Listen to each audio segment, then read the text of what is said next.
Cyrus Jonasson joins us now. He's the director for Hawaii County, the director of communications. Cyrus, this is grabbing headlines, grabbing attention of a good portion of the country. We're talking about a blizzard warning in Hawaii. A lot of folks probably don't put those two things together. How common is this for you guys? You know, it's actually more common than you would think. The largest mountain on our island is about 13,600 feet or so, and the second's a little bit under that, a couple hundred feet below. So really, the blizzards and the storms and all this type of weather patterns, they happen all the time up there, and a lot of us downwind or down the mountain don't really feel anything. There's no residential homes up there. There's no community gathering areas up in those areas, just the observatories. So really, it's something that's pretty common, and we're used to it at this point. So what are the conditions, of course, where people actually live? What are you expecting as we move on through the next several days? And how good of a view do you get of all that wind and the snow up in the higher terrain?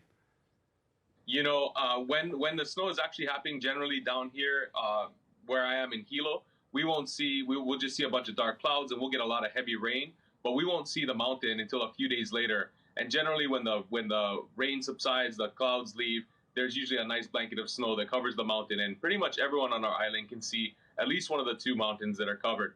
The interesting thing is that this week we have what's called a winter kona low, otherwise known as a subtropic cyclone coming in. And that's part of the reason for the blizzard itself. But there's also going to be flash flooding, extreme winds, and other various small craft advisories for our oceans, 30-foot swells. So really, we're seeing a pretty big storm coming in this week, and the blizzard is just one aspect of that.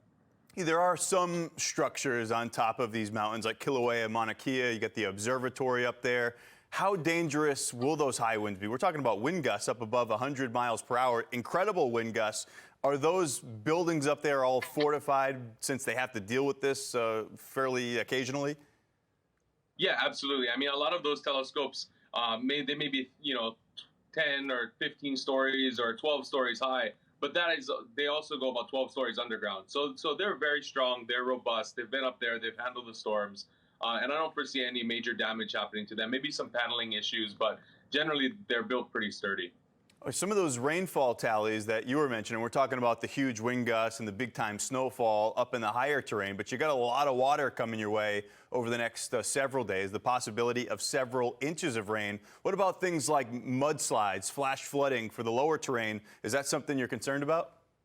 Yeah, absolutely. So we're working hand in hand right now with our Civil Defense Administration and our emergency management system across the state to make sure that we have everything in place to deal with those measures, including making sure that we're ready to close the roads and make sure that folks can flow back and forth on the island without, too much hazard or being stuck in certain places where they won't have access to services. So we're looking at those things, and we're definitely creating plans, and we're figuring out where we're thinking we're going to get hit hardest and allocating our resources there. But, our message to residents right now is to try and stay indoors this weekend, stay cozy, eat some soup, and really just try not to go out on the roadways. That's where you're going to get majority of the issues happening.